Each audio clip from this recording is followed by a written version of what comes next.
آج انشاءاللہ تعالی ہم سورہ یونس کی آیت نمبر 105 سے لے کر 109 تک پڑھتے ہیں اور ان آیات کو سمجھنے کی کوشش کرتے ہیں۔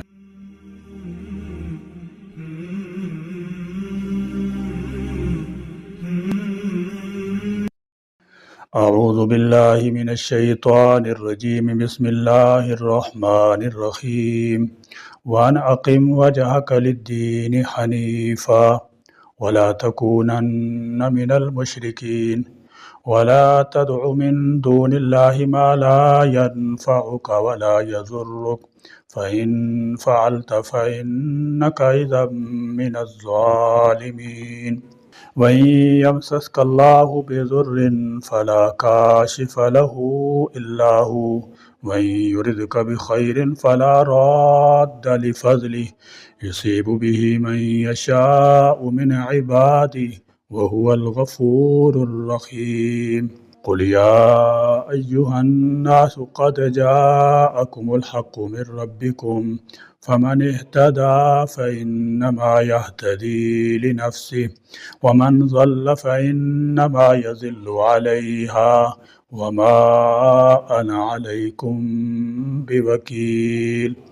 وَاتَّبِعْ مَا يُوحَىٰ إِلَيْكَ وَاصْبِرْ حَتَّىٰ يَحْكُمَ اللَّهُ وَهُوَ خَيْرُ الْحَاكِمِينَ۔ وَأَنْ اور یہ کہ اقیم آپ سیدھا رکھیں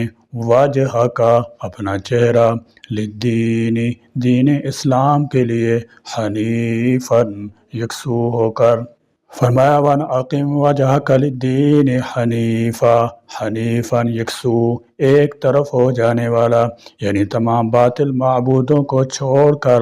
ایک اللہ ہی کا ہو جانے والا، حنیف بن کر مشرکین میں سے ہرگز نہ ہونے کی تاکید کا مطلب یہ ہے کہ عرب کے مشرک دین ابراہیم کے پیروکار ہونے کا دعویٰ رکھنے کی وجہ سے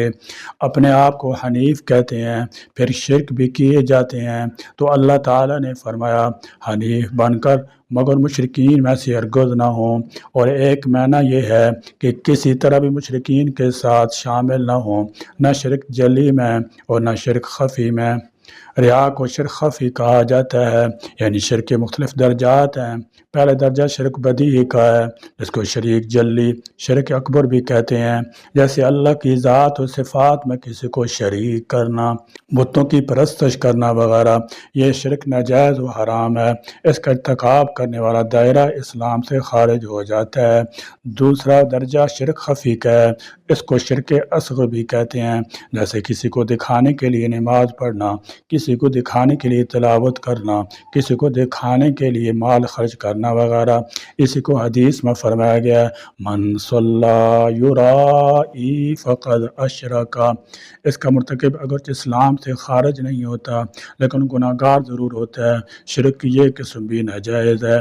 وَلَا تَكُونَنَّ اور ہرگز نہ ہو آپ من المشرکین مشرکین میں سے۔ فرمایا وَأَنْ أَقِمْ وَجْهَكَ لِلدِّينِ حَنِيفًا کہ آپ اپنے رخ کو دین کے لیے قائم رکھیں، حنیف بن کر، ہر طرف سے ہٹ کر صرف ایک طرف لگنے والا ہو، یعنی توحید کا قائل ہو، یکسو ہو کر صرف خدا کی عبادت کرنے والا ہو، نماز کے وقت اپنا رخ بیت اللہ شریف کی طرف کرتا ہو، حج کرنے والا ہو، ختنہ کرے۔ شاہ ولی اللہ نے حنیف کی یہی صفات بیان کی ہیں۔ جس طرح اللہ تعالیٰ نے حضرت ابراہیم علیہ السلام کو حنیف بننے کا حکم دیا تھا، اسی طرح حضور اکرم صلی اللہ تعالی وسلم کو بھی یہی حکم دیا گیا، حنفاء للہ غیر مشرکین بھی، تم سب کے سب اللہ تعالیٰ کے حنیف بن جاؤ، اس کے ساتھ شریک نہ بنو۔ اس لیے فرمایا کہ آپ اپنے چہرے کو دین کے لیے قائم رکھیں حنیف بن کر، وَلَا تَكُونَنَّ مِنَ الْمُشْرِكِينَ اور نہ ہوں آپ شرک کرنے والوں میں سے۔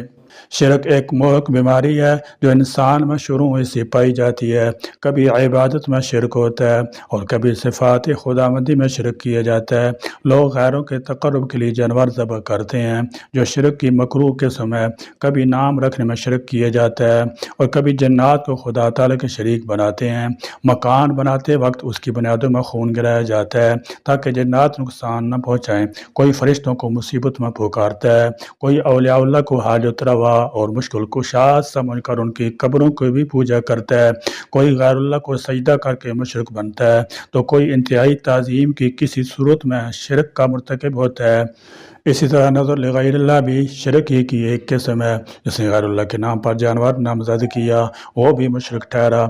اور جنہوں نے غیر اللہ کی قسم اٹھائی وہ بھی شرک کے مرتکب ہوئے۔ غرض کہ اللہ تعالیٰ کے ہاں شرک کی کوئی بات گوارا نہیں، اس لیے فرمایا کہ آپ شرک کرنے والوں میں سے نہ ہوں۔ وَلَا تَدْعُوا اور مت پکاریں آپ من دون اللہ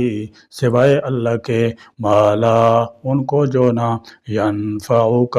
آپ کو نفع دے سکتے ہیں، ولا یضرک اور نہ آپ کو نقصان دے سکتے ہیں۔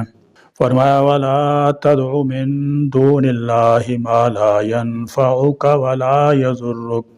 اس میں اللہ تعالیٰ کے سوا زمین و آسمان کی ہر زندہ یا مردہ ہستی، ہر جاندار یا بے جان چیز آ گئی۔ یہ مطلب نہیں کہ پہلے تو کسی بزرگ یا نبی کی قبر کے بارے میں یہ غلط عقیدہ قائم کر لیا جائے کہ وہ نفع و نقصان پہنچا سکتی ہے، پھر اسے سجدے کیے جائیں اور اس سے مرادیں طلب کی جائیں اور کہا جائے کہ ہم نفع و نقصان کا اختیار رکھنے والوں ہی کو پکار رہے ہیں۔ اس آیت کی اس طرح تعویل کرنا اللہ کی کتاب سے کھیلنا، اس کا مذاق اڑانا ہے۔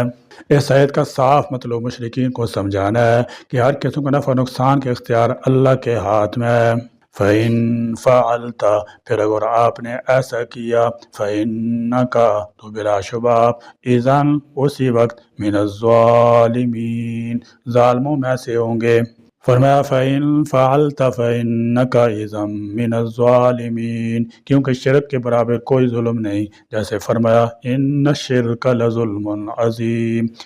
بے شک شرک یقیناً بہت بڑا ظلم ہے۔ ظلم کا مطلب ہے وضع الشیء فی غیر محلی، کہ کسی چیز کو بے موقع اور غلط جگہ استعمال کرنا۔ تو عبادت جو صرف خالق کا حق ہے، کسی مخلوق کو دینے سے بڑا ظلم اور بے انصافی کیا ہو سکتی ہے۔ یہاں اگر تو نے ایسا کیا سے مراد ہے کہ اگر تو نے اس کو پکارا جو نہ تجھے نفع دے نہ نقصان، تو ظالموں میں سے ہوگا۔ یہ مضمون قرآن مجید کی کئی آیات میں بیان ہوا ہے کہ اللہ کے سوا کوئی بھی نہ کسی کا نفع کا مالک ہے نہ نقصان کا۔ مشرک کی عام فہم تعریف کسی کو حاجت روا، مشکل کشا سمجھنا۔ انسان جب بھی کسی ہستی یا معبود کو پکارتا ہے تو اسے اس کی کوئی اغراض دو ہی قسم کی ہو سکتی ہیں، یا تو کسی ایسے کام کے لیے پکارے گا جس سے اسے کوئی فائدہ پہنچ سکتا ہو، جیسے اولاد یا رزق کی طلب، یا کسی ایسے کام کے لیے پکارے گا جس سے اس کی کوئی مصیبت یا تکلیف دور سکتی ہو۔ اصطلاح عام میں ان دونوں اغراض کو جلب منفعت، دفع مضرت اور آسان تر الفاظ میں حاجت روائی، مشکل کشائی کہا جاتا ہے، اور ان دونوں طرح کے اغراض کے لیے اللہ کے سوا کسی کو پکارنا ہی اس کی عبادت ہوتی ہے۔ اور اس مضمون پر کتاب و سنت میں بے شمار دلائل موجود ہیں، اور یہی بات سب سے بڑا شرک یا ظلم عظیم ہوتا ہے۔ وَإِنْ اور اگر یمسسک اللہ پہنچائے آپ کو اللہ بضر کوئی تکلیف، فلا تو نہیں کاشف لہ کوئی بھی دور کرنے والا اسے، الا ہوا سوائے اس کے، وَإِنْ اور اگر یرید کا ارادہ کرے وہ اللہ آپ کے ساتھ بخیر کسی بھلائی کا، فلا تو نہیں راد کوئی بھی رد کرنے والا لفضلہ اس کے فضل کو، یصیب وہ پہنچاتا ہے بھی اس فضل کو من یشاء جسے وہ چاہتا ہے من عبادی اپنے بندوں میں سے، وہو الغفور اور وہ بہت بخشنے والا ہے، الرحیم نہایت رحم کرنے والا ہے۔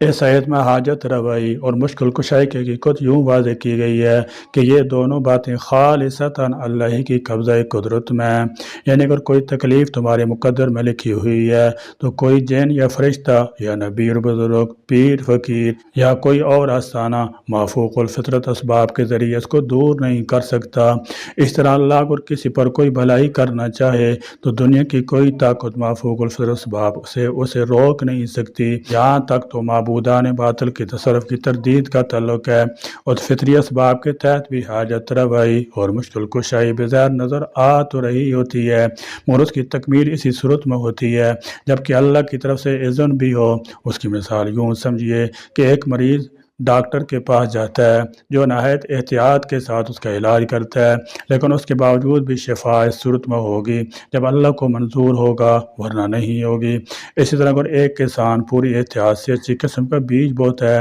اور اپنی فصل کی پوری طرح آبیاری نگہداشت کرتا ہے، مگر پکی ہوئی فصل کا اسے ملنا یا نہ مل سکنا، یا تھوڑی ملنا یا زیادہ ملنا، یہ سب کچھ اللہ کے اذن پر موقوف ہے۔ توحید کو سمجھنے میں یہ عقیدہ اس قدر ہمگیر ہے کہ اس سے ہر قسم کے شرک کی جڑ کٹ جاتی ہے۔ قل کہہ دیجئے یا ایھا الناس، اے لوگو، قد جاءکم، یقیناً آ گیا تمہارے پاس، الحق، حق یعنی قرآن، من ربکم، تمہارے رب کی طرف سے، فمن، چنانچہ جس نے، اہتدیٰ، ہدایت کو اپنایا، فإنما، تو یقیناً، یہتدی، وہ ہدایت کو اپنائے گا، لنفسہ، اپنے ہی نفس کے لیے، ومن، اور جس نے، ضل، گمراہی اختیار کی، فإنما، تو یقیناً، یضل، وہ گمراہی اختیار کرے گا، علیہا، اپنے ہی نفس کے خلاف، وما انا، اور نہیں ہوں میں، علیکم، تم پر، بے وکیل، نگران۔ ہدایت کے تین اصول، ہدایت قبول کرنے کے فوائد، گویا بیان کردہ تین آیات میں مجملاً ہدایت کا مفہوم بیان کر دیا گیا ہے،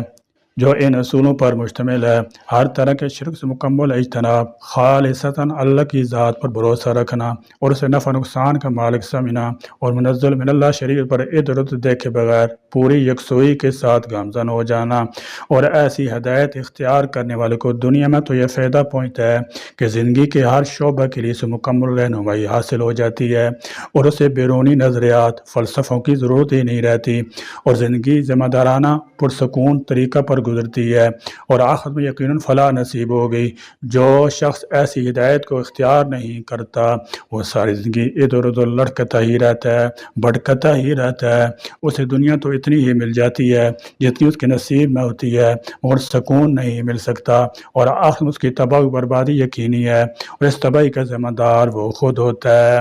وَاتَّبِعْ، اور آپ پیروی کریں، ما، اس چیز کی جو، یوحیٰ، وہی کی جاتی ہے، الیک، آپ کی طرف،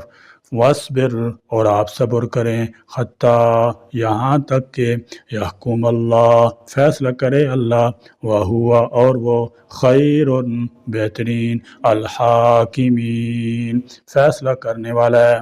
فرمایا وَاتَّبِعْ مَا یُوحَىٰ إِلَيْکَ، اور اس کی پیروی کرو جو آپ کی طرف وہی بھیجی جاتی ہے، یعنی اے حبیب صلی اللہ تعالی وسلم، اللہ تعالیٰ آپ کی طرف جو وہی فرماتا ہے آپ اسی کی پیروی کریں، اور آپ کی قوم یعنی کفار کی طرف سے آپ کو جو اذیت پہنچتی ہے اس پر صبر کرتے رہیں، حتیٰ کہ اللہ تعالیٰ آپ کے دین کو غلبہ عطا فرما کر ان کے خلاف آپ کی مدد کا فیصلہ فرمائے گا۔ اللہ عز و جل سب سے بہتر فیصلہ فرمانے والا ہے۔ سورہ یونس میں اللہ تعالیٰ نے چار اہم مضامین، توحید، رسالت، قیامت، قرآن پاک کی صداقت، حقانیت بیان فرمائے ہیں۔ سورہ کی ابتدا میں بھی یہی مضامین بیان ہوئے تھے، اور اب آخر میں بھی انہی مضامین کا خلاصہ بیان ہوا۔ درمیان میں یہی حقائق مختلف مثالوں کے ذریعے، مختلف طریقوں سے ذریعے سے سمجھائے گئے ہیں۔ ان چاروں مضامین میں سے قرآن پاک کی وہی الہی ہونے، اس کے اتباع، اس کی صداقت، حقانیت کا حصہ زیادہ ہے۔ اس میں عقائد حقہ کی خصوصی اہمیت حاصل ہے۔ حق کا معنی ثابت چیز ہوتا ہے، توحید، رسالت، معاد اور نیکی وغیرہ ثابت شدہ چیزیں ہیں، لہذا ان کو حق سے تعبیر کیا گیا ہے۔ اس کے برخلاف بدعقیدگی، بدعملی، بری چیزیں ہیں جن کا خمیازہ ہر شخص کو بھگتنا ہوگا۔ مکی زندگی میں زیادہ تر اصلاح عقیدہ کی طرف توجہ دی گئی، کیونکہ سب سے پہلے انسان کے عقیدے کی درستگی ضروری ہے۔ عمل اور اخلاق عقیدے کی فرع ہے، عقیدے کی اصلاح کے بغیر عمل بے سود ہے، اور عقیدے کی درستگی خدا تعالیٰ کی وحدانیت، انبیاء کی رسالت، کتب سماویہ، معاد پر ایمان لانے سے ہوتی ہے۔ اس لیے فرمایا کہ حق یعنی سچا دین جس میں عقائد کو بنیادی حیثیت حاصل ہے تمہارے پاس آ چکا ہے، اب اس سے فائدہ اٹھانا تمہارا کام ہے۔ اللہ ہمیں قرآن کی روشنی میں اپنی زندگی کو سنوارنے، اس کی ہدایات پر عمل کرنے کی توفیق عطا فرمائے، آمین۔ وآخر دعوانا الحمد للہ رب العالمین۔